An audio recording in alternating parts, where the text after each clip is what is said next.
मित्रांनो, RT म्हणजे right to education म्हणजेच शिक्षणाचा अधिकार. याच्या अंतर्गत मित्रांनो तुम्हाला तुमच्या बालकाचं ॲडमिशन फ्रीमध्ये नामांकित प्रायव्हेट शाळेमध्ये तुम्हाला ॲडमिशन घेता येतं. RTचे ऑनलाईन फॉर्म उद्यापासून 14 जानेवारी 2025 पासून चालू होणार आहेत मित्रांनो. त्यामुळे तुम्हाला RTसाठी लागणारे जे काही महत्त्वाचे डॉक्युमेंट आहेत त्यासोबतच RTसाठी बालकाचं वय किती असलं पाहिजे, RTसाठी फॉर्म कोण भरू शकतो, कोणत्या शाळेमध्ये RTचा फॉर्म भरता येतो, याची संपूर्ण डिटेल आपण डीपमध्ये स्टेप बाय स्टेप पाहणार आहोत. त्यामुळे मित्रांनो तुम्ही हा व्हिडिओ शेवटपर्यंत पाहायचा. यामध्ये मित्रांनो प्रॉपरली जेवढे काही RTसाठी डॉक्युमेंट लागणार आहेत आणि RTसाठी कोणचे बालके पात्र राहणार आहेत, कोणचे बालकांना RT अंतर्गत फॉर्म भरता येणार आहे, मी प्रायव्हेट शाळेमध्ये फॉर्म भरू शकता आणि त्या शाळा कोणत्या आहेत हे सुद्धा आपल्याला चेक करता येतं. जर तुम्हाला तुमच्या एरियातील शाळा पाहायचा असेल तर व्हिडिओच्या डिस्क्रिप्शनमध्ये लिंक दिलेली आहे, त्या लिंकवरती क्लिक करून तुम्ही तुमची शाळा सर्च करू शकता. तर RT अंतर्गत मित्रांनो तुम्हाला तुमच्या बालकाचं ॲडमिशन प्रायव्हेट शाळेमध्ये फ्रीमध्ये करता येतं. त्यामुळे तुम्ही हा व्हिडिओ शेवटपर्यंत पाहायचा आहे, ज्यामध्ये माहिती तुम्हाला सांगण्यात आलेली आहे की RTसाठी जे काही लागणारे महत्त्वाचे डॉक्युमेंट आहेत, RTसाठी तुमच्या बालकाचं वय किती असलं पाहिजे, nursery, junior KG, senior KG आणि फर्स्ट स्टँडर्डसाठी वय किती असलं पाहिजे, याच्याबद्दल डीपमध्ये माहिती मी तुम्हाला या व्हिडिओमध्ये सांगत आहे. सर्वात महत्त्वाचा पॉईंट मित्रांनो, तुम्हाला हा व्हिडिओ शेवटपर्यंत बघायचा आहे. शेवटपर्यंत का बघायचा आहे? कारण या व्हिडिओमध्ये तुम्हाला संपूर्ण माहिती जे काही RTसाठी डॉक्युमेंट 1 बाय 1 डॉक्युमेंट लागणार आहेत, प्रॉपर डॉक्युमेंट लिस्ट तुम्हाला या व्हिडिओमध्ये मी तुम्हाला सांगत आहे. व्हिडिओ थोडासा लांब होईल मित्रांनो, तो व्हिडिओ तुम्ही शेवटपर्यंत पाहायचा आहे. आणि येणाऱ्या उद्याच्या व्हिडिओमध्ये मित्रांनो RTचा फॉर्म ऑनलाईन कसा भरायचा याच्यावरती डीपमध्ये माहिती अपलोड करणार आहे मित्रांनो. त्यामुळे तुम्ही जर का आपल्या चॅनलवरती नवीन असाल तर आपल्या चॅनलला आत्ता सबस्क्राईब करून ठेवा. चला तर मग आपण RTसाठी लागणारे जे काही महत्त्वाचे डॉक्युमेंट आहेत ती डॉक्युमेंट लिस्ट आणि RTसाठी लागणारं वय हे पाहूयात.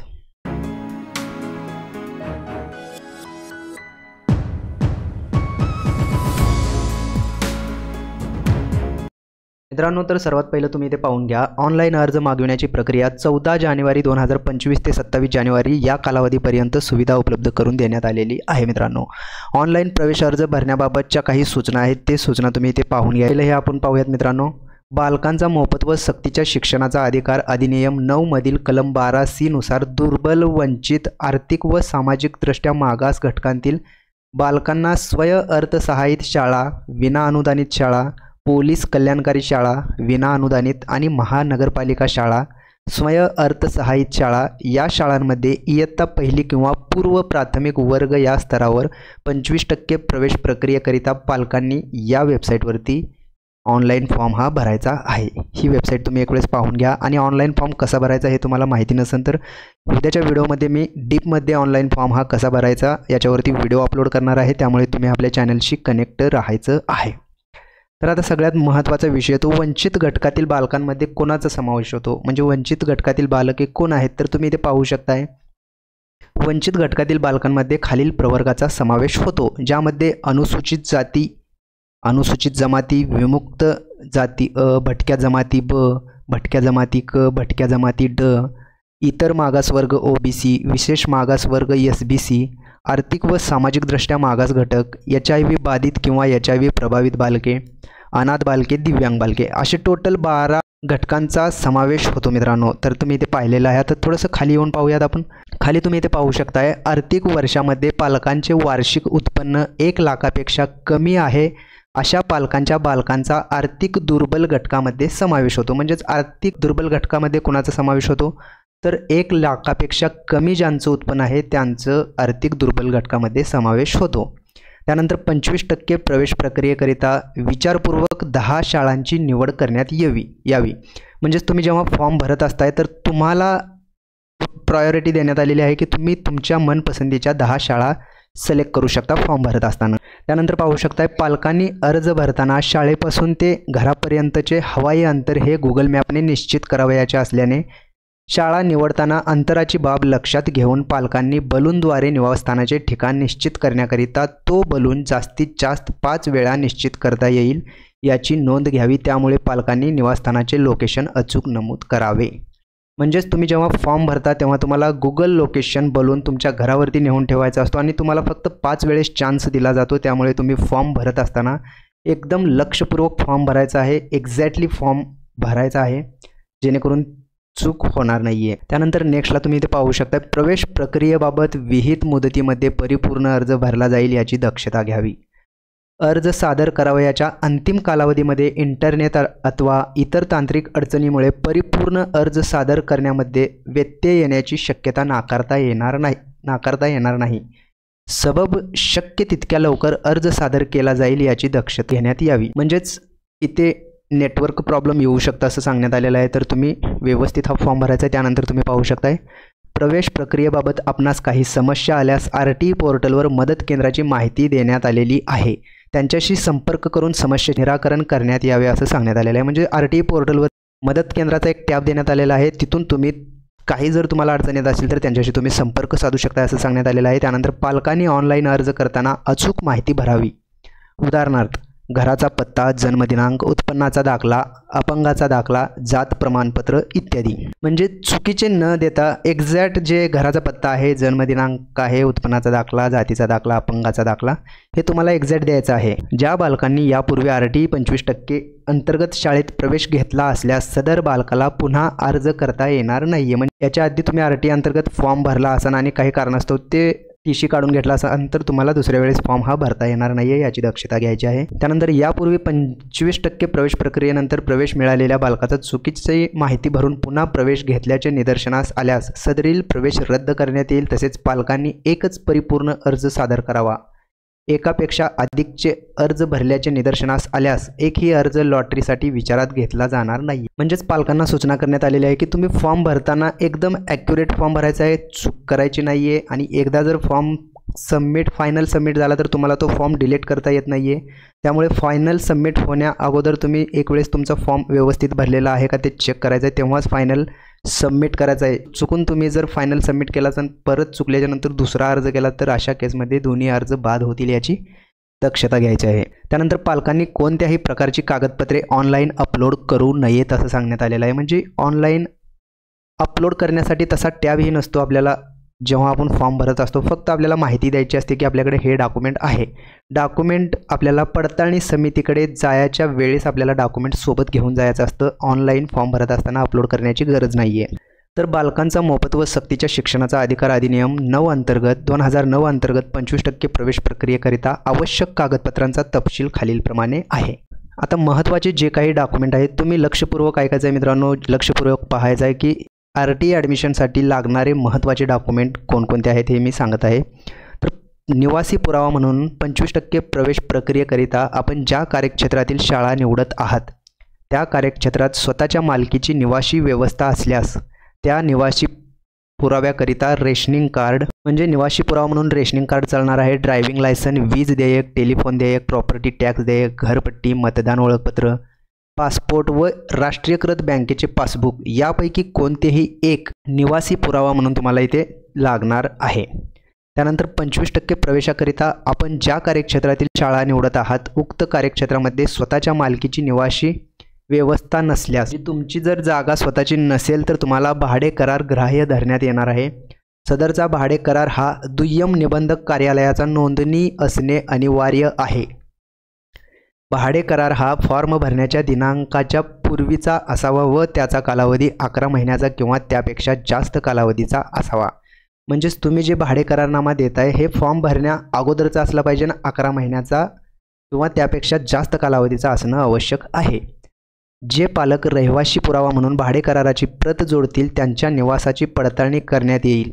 ज्या ठिकाणचा भाडे करारनामा दिला आहे त्या ठिकाणी पालक राहत नाही असे आढळून आल्यास त्या पालकांविरुद्ध कायदेशीर कारवाई करण्यात येईल व प्रवेश मिळाला असल्यास तो रद्द करण्यात येईल. त्यामुळे व्यवस्थित तुम्हाला भाडे करारनामा तुम्ही जिथं राहताय तिथलाच ॲड्रेस तुम्हाला द्यायचा आहे. त्यानंतर मित्रांनो 2 नंबरचं डॉक्युमेंट तुम्ही पाहू शकताय, जन्मतारखेचा पुरावा. तर जन्मतारखेच्या पुराव्यामध्ये तुम्ही काय काय देऊ शकताय तर ग्रामपंचायत, मनपा, नगरपालिका यांचा दाखला चालणार आहे. रुग्णालयातील ANM रजिस्टरमधील दाखलासुद्धा चालणार आहे. त्यानंतर अंगणवाडी बालवाडीतील रजिस्टरमधील दाखला, आईवडील अथवा पालकांनी प्रतिज्ञापत्राद्वारे केलेले स्वयंनिवेदनसुद्धा इथे चालणार आहे जन्मतारखेचा पुरावा म्हणून. तर आता सामाजिक वंचित जात संवर्गातील बालक असल्यास वडिलांचे बालकांचे सादर करावयाचे कागदपत्रे कोणकोणते आहेत तर तुम्ही ते पाहू शकताय. तहसीलदार, उपजिल्हाधिकारी, उपविभागीय महसूल अधिकारी यांनी निर्गमित केलेल्या पालकांचा वडिलांचा किंवा बालकाचा जातीचा दाखला इथे लागणार आहे. परराज्यातील जातीचा दाखला प्रवेशाकरिता ग्राह्य धरण्यात येणार नाही याची दक्षता घ्यायची आहे. त्यानंतर आर्थिकदृष्ट्या दुर्बल संवर्गातील प्रवेशाकरिता वार्षिक उत्पन्नाचा दाखला, म्हणजे आर्थिकदृष्ट्या दुर्बल असाल तर वार्षिक उत्पन्नाचा दाखला तुम्ही पाहू शकता. RT 25% अंतर्गत प्रवेशाकरिता विद्यार्थ्यांच्या पालकाचा आर्थिक वर्ष 2023-24 किंवा 2024-25 या वर्षाचा 1 लाखापेक्षा कमी वार्षिक उत्पन्न असलेला तहसीलदारांचा दाखला इथे लागणार आहे. लक्षात घ्यायचं तुम्हाला उत्पन्नाचा दाखला कधीचा लागणार आहे तर 2023-24 किंवा 2024-25 या वर्षाचा 1 लाखापेक्षा कमी उत्पन्न असलेला उत्पन्नाचा दाखला इथे लागणार आहे. उत्पन्नाच्या दाखल्याकरिता पगाराचा दाखला, सॅलरी स्लिप, कंपनीचा किंवा मालकाचा दाखला ग्राह्य धरण्यात येणार आहे, त्यामुळे टेन्शन घेण्याची गरज नाही आहे. त्यानंतर बालक जर दिव्यांग असेल तर त्यांच्यासाठी वैद्यकीय प्रमाणपत्राचा पुरावा म्हणून जिल्हा शल्य चिकित्सक वैद्यकीय अधीक्षक अधिसूचित जिल्हा शासकीय रुग्णालय यांचे 40%पेक्षा जास्त दिव्यांग असल्याचे प्रमाणपत्र लागणार आहे. किंवा पालकांनी ऑनलाईन प्रवेश अर्ज भरताना एकल पालक, सिंगल पॅरेंट, विधवा, घटस्फोटित आई अथवा वडील यांपैकी कोणतेही एक पर्याय निवडला असेल तर संबंधित बालकाचे पालकत्व स्वीकारलेल्या व्यक्तीचे प्रवेशासाठी लागणारे आवश्यक कागदपत्रे ग्राह्य धरण्यात येणार आहेत. त्यानंतर RT 25% प्रवेश प्रक्रियेवेळी विद्यार्थी व पालक यांचे आधार कार्ड व आधार क्रमांक मिळवण्याकरिता केलेल्या अर्जाची पावती घेणे अनिवार्य करण्यात येत आहे. परंतु काही कारणामुळे बालक व पालक आधार कार्ड सादर करणे शक्य झाले नाही तर अशा प्रकरणामध्ये बालकाचे आधार कार्ड व सादर करण्याच्या अटींच्या अधीन राहून बालकांना तात्पुरता प्रवेश देण्यात यावा. तात्पुरता प्रवेश दिल्याच्या दिनांकापासून 90 दिवसाच्या आत बालकांचे आधार कार्ड शाळेकडे सादर करणे बंधनकारक राहील. म्हणजेच काही केसमध्ये काय होतं की तुमच्या मुलाचं आधार कार्ड तुमच्याकडे नसतं ऐन टायमावरती, मग तुम्हाला तुमच्या म्हणजे मुलांच्या वडिलांच्या आधार कार्डवरती मुलाला ॲडमिशन दिलं जातं ते 90 दिवसासाठी. 90 दिवसाच्या आत तुम्हाला तुमच्या मुलाचं आधार कार्ड काढून शाळेमध्ये जमा करणं अनिवार्य आहे. तसं नाही केलं तर तुमचा प्रवेश रद्द होऊ शकतो, याची दक्षता घ्यायची आहे. आता अनाथ बालके असतील त्यांच्यासाठी आवश्यक कागदपत्रे तुम्ही पाहू शकताय. अनाथ बालकांच्या बाबतीत अनाथालयाची बालसुधारगृहाची कागदपत्र ग्राह्य धरण्यात येणार आहेत.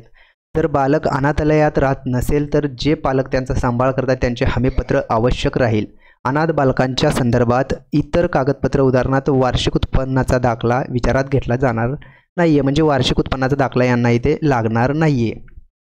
त्यानंतर HIV बाधित बालके असतील तर त्यांच्यासाठी कागदपत्रे जिल्हा शल्य चिकित्सक वैद्यकीय अधीक्षक अधिसूचित जिल्हा शासकीय रुग्णालय यांचे प्रमाणपत्र अनिवार्य राहणार आहे. त्यानंतर घटस्फोटित महिला पालक असल्यास आवश्यक कागदपत्रे 1 नंबरला न्यायालयाचा निर्णय, 2 नंबरला घटस्फोटित महिलेचा बालकाचा आईचा रहिवासी पुरावा लागणार आहे, 3 नंबरला बालक वंचित गटात राहत असल्यास बालकांचे किंवा त्यांच्या वडिलांचे जातीचे प्रमाणपत्र व बालक आर्थिक दुर्बल घटकातील असल्यास बालकाच्या आईचा उत्पन्नाचा दाखला इत्यादी कागदपत्रे दाखल करणे अनिवार्य आहे. घटस्फोटित महिला असल्यास न्यायप्रविष्ट असलेल्या घटस्फोटा प्रकरणातील महिला असल्यास 1 नंबरला प्रकरण न्यायप्रविष्ट असल्याचा पुरावा लागणार आहे, 2 नंबरला घटस्फोट प्रकरण न्यायप्रविष्ट असलेल्या महिलेचा अथवा बालकांच्या आईच्या रहिवासी पुरावा लागणार आहे. त्यानंतर 3 नंबरला बालक वंचित गटातील असल्यास बालकांचे किंवा त्यांच्या वडिलांचे जातीचे प्रमाणपत्र व बालक आर्थिक दुर्बल घटकात असल्यास बालकांच्या आईचा उत्पन्नाचा दाखला इत्यादी कागदपत्रे इथे लागणार आहेत. आणि विधवा महिला असेल तर अशा केसमध्ये पतीचे मृत्यू प्रमाणपत्र लागणार आहे. 2 नंबरला विधवा महिलेचा बालकाच्या आईचा रहिवासी पुरावा लागणार आहे. 3 नंबरला बालक वंचित गटातील असल्यास बालकांचे व त्यांच्या वडिलांचे जातीचे प्रमाणपत्र व बालक आर्थिक दुर्बल घटकातील असल्यास बालकाच्या आईचा उत्पन्नाचा दाखला इतर कागदपत्रे लागणार आहेत. तर आता ऑनलाईन अर्ज सादर करण्याची प्रक्रिया पूर्ण झाल्यानंतर व्यापक प्रसिद्धी देऊन ऑनलाईन सोडत लॉटरी काढण्याकरिता दिनांक निश्चित केली जाईल. उक्त तारखेस ऑनलाईन पद्धतीने सोडत लॉटरी काढण्यात येईल. सन 2025-26 या शैक्षणिक वर्षाकरिता RT अंतर्गत 25% राखीव जागांवरील प्रवेश प्रक्रियेसाठी एकाच टप्प्यात लॉटरी काढली जाईल. तसेच शाळेत RT अंतर्गत उपलब्ध जागांऐवजी एक प्रतीक्षा यादी बेटिंग लिस्ट तयार केली जाईल. तर मित्रांनो ही एक RTची प्रोसेस होती. मित्रांनो RTसाठी जे काही महत्त्वाचे डॉक्युमेंट लागणार होते ते डॉक्युमेंट आपण या व्हिडिओमध्ये पाहिलेले आहेत.